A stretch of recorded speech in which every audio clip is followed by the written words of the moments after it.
Bonjour, ici les Magimix pour notre deuxième tour de magie avec des cartes. Et donc, ce tour de magie, habituellement, est plus pour les anniversaires, mais si vous voulez, on n'est pas nécessairement obligé de le faire pour les anniversaires. Tout simplement, vous pouvez le faire à vos amis pour les impressionner.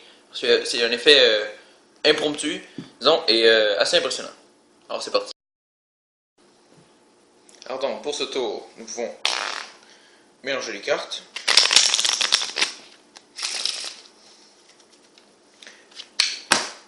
Et donc, je vous demanderai de prendre par exemple les 6 premières cartes. 6, d'accord.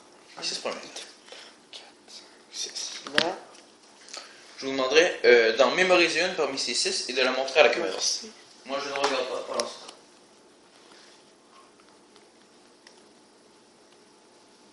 C'est bon. Bon? Ouais. D'accord. Et je vous demanderai, par exemple, si votre carte serait le 10 de carreau, on devrait simplement déployer la carte en baissant les cartes comme ci, comme par exemple D, I, X et ainsi de suite. Je tourne dos. Donc avec deux petits détails. C'est bon. C'est bon? Et juste reprendre le paquet. Et nous font. Donc, perdre votre carte dans le jeu. Ouais. Et donc, je vous demanderai de dire votre date d'anniversaire. Le 13. Je vous demanderai aussi de tendre votre main, s'il vous plaît. Le 13, donc. Je vais compter 13 cartes. 2, 3, 4, 5, 6, 7, 8, 9, 10, 11, 12, 13. Donc, vous avez choisi, mémorisé une carte, vous l'avez mélangé en quelque sorte, je l'ai mélangé ensuite, vous m'avez dit un chiffre quelconque, donc, en vrai, sur quelle carte vous êtes tombé.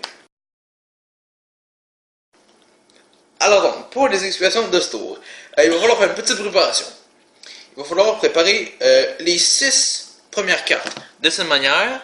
De toute façon, ils seront en bas, ben juste ici, en dessous de l'écran. Donc de cette manière, si vous voulez voir aussi comme ça. Et donc, vous le mettez sur le dessus du jeu.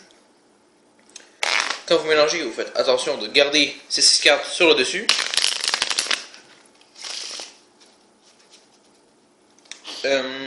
Et donc, vous donnez les jeux au spectateur et faites semblant de dire qu'il prend n'importe quel nombre de cartes, mais il prend les 6 cartes donc que vous avez préparées. Comme ceci.